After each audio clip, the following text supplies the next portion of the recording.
সকলে জানে যে গণতান্ত্ৰিক পৰম্পৰা সংবিধানৰ মূল্যবোধক নস্যাৎ কৰি সিদিনা ৰূপজ্যোতি কৰ্মীয়ে অসম বিধানসভাৰ মজিয়াত যেনেধৰণৰ উন্মাদ আৰু পাগলৰ দৰে আচৰণ কৰিলে গণতান্ত্ৰিক পৰম্পৰাত অভূতপূৰ্ব পৰিৱেশৰ সৃষ্টি কৰিলে তাৰ কাৰণে আমি প্ৰথমতে কংগ্ৰেছ কমিটিৰ তৰফৰ পৰা তেওঁলোকক ধিক্কাৰ দিছোঁ আৰু গৰিহণা দিছোঁ।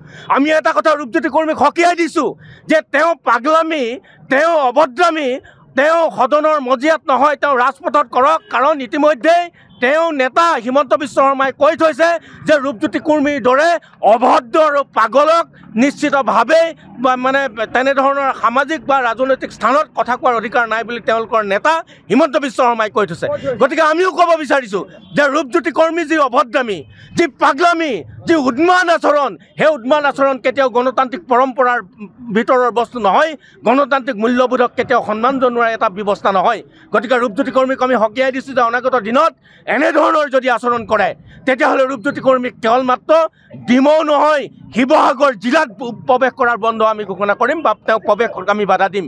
ৰূপজ্যোতি কৰ্মীক আমি এটা কথা সকীয়াই দিছোঁ যে ভাৰতীয় জাতীয় কংগ্ৰেছৰ নেতাৰ প্ৰতি যদি তেওঁ দ্বিতীয়বাৰ তেনেকৈ আঙুলি টোৱাবৰ কাৰণে চেষ্টা কৰে তেতিয়াহ'লে তেওঁ আঙুলি মুচৰি পেলোৱা হ'ব, তেওঁ আঙুলিক ভাঙি পেলোৱা হ'ব। এই কথা আমি ৰূপজ্যোতি কৰ্মীক জনাই দিছোঁ।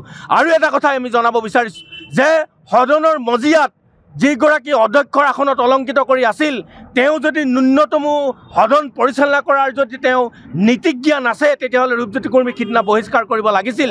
সদনৰ পৰা বহিষ্কাৰ কৰি তেওঁ এটা দৃষ্টান্ত সৃষ্টি কৰিব লাগিছিল যে গণতান্ত্ৰিক পৰম্পৰা কেনেকৈ ৰক্ষা হয়, কিন্তু সেই পৰম্পৰা ৰক্ষা নকৰি কেৱল মাত্ৰ ৰূপজ্যোতি কৰ্মীক সকীয়নি দি সদনৰ পবিত্ৰ মজিয়াৰ যি পবিত্ৰতা ৰক্ষা কৰাৰ ক্ষেত্ৰত সদনৰ অধ্যক্ষই যি বিফলতা বিফল হ'ল তাৰ কাৰণে তেওঁক প্ৰথমতে মানে সদন কেনেকৈ পৰিচালনা কৰিব লাগে তাৰ শিক্ষা ল'বৰ কাৰণে আমি আহ্বান জনাইছোঁ।